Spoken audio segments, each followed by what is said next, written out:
Hello YouTube, Patty G here with a Master Forge vertical charcoal smoker.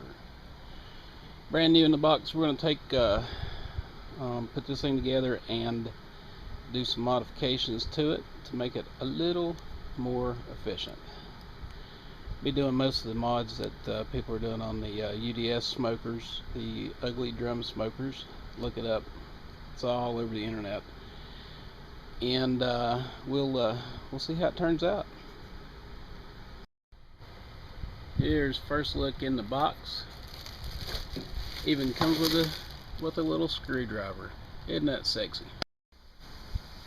And here are the basic parts that come in the kit: the main body, the fire pan, the base unit, the middle barrel section, grills, a water pan, door, and associated hardware. And there's the dome top. And there are the instructions that I will refer to as needed, we'll say. I probably will read them if my wife comes down here. Well, that's not right. Is it? But how can you be a BB?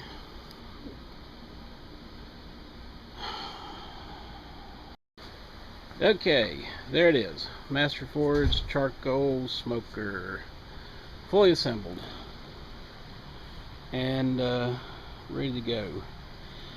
One thing about construction I don't like: all these screws are actually held together with wing nuts on the back instead of a proper nut or some other kind of fastener.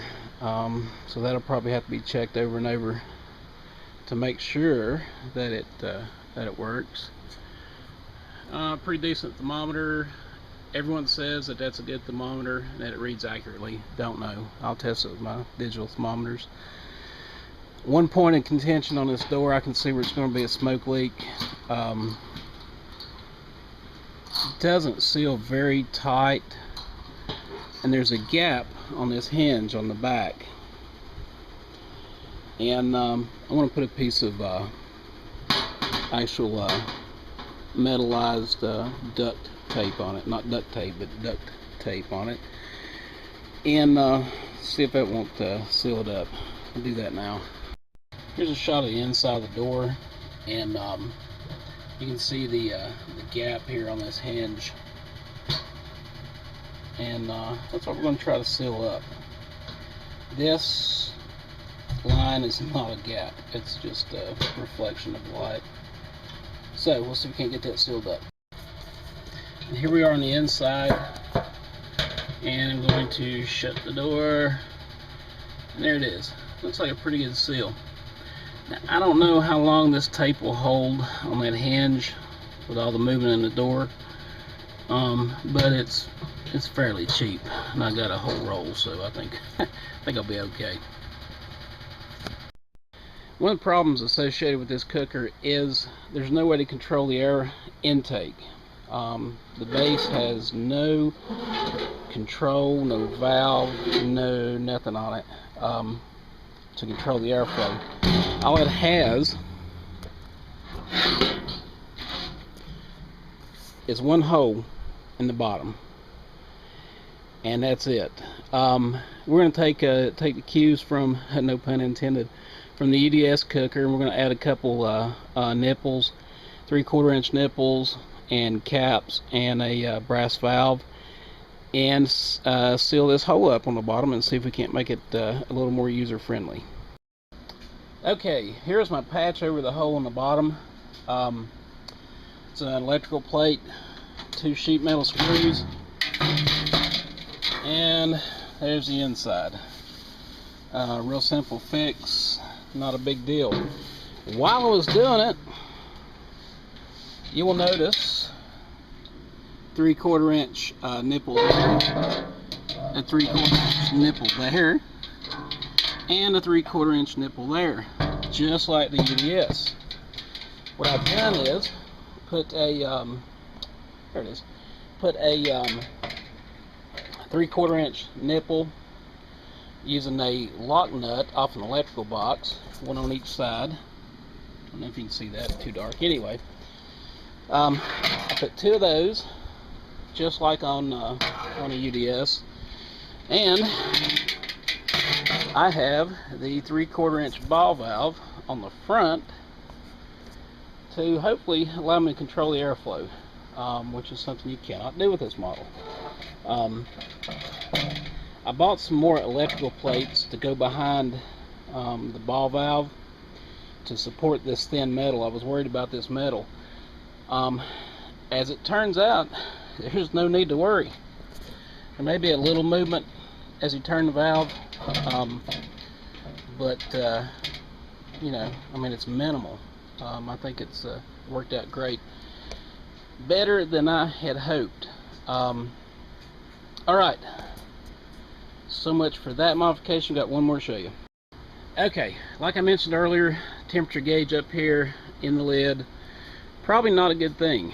I guess it's okay if you're cooking a chicken on a top rack, but for barbecue, this screw holds your top rack, this screw holds your bottom rack, and there's nothing in between. There's no way to measure that. So what I think I'm going to do is come over here halfway between these two holes and drill us a hole and insert another thermometer here. Thermometer I got's inexpensive one, but once I get it all set up, I can change it out if I need to. But I will check it with my digital thermometer also and make sure that it's accurate. Alright, that's the next project. I'll probably center it here, so when you next see this, we should have a thermometer right there. And there is the new thermometer. It's a standard 1/2 inch mounting hole. I can replace that with one that's more accurate if I want to. And here is my fully modded out what is this, Master Forge charcoal smoker. Oh, did I say fully modded out? No, that's not accurate. A couple more things I want to do to it.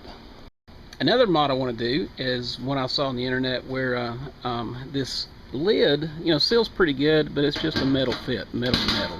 There's no actual seal there. There's a guy on the internet took a piece of the rope seal that goes around like a wood stove door and just wrapped it around the bottom underneath that bead, and when it sits down on it, it sits down on that bead of nylon rope and seals it. So I'm going to try that next and do the firebox mod.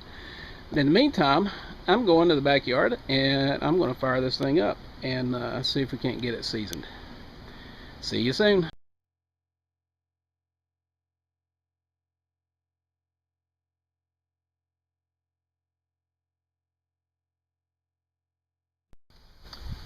And here are the basic parts that come.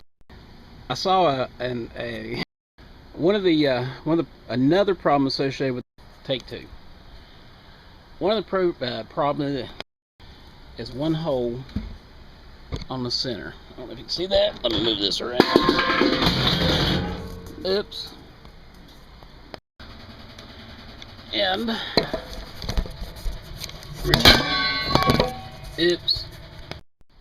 Yeah, I spent about 15 or 20 minutes looking at the instructions.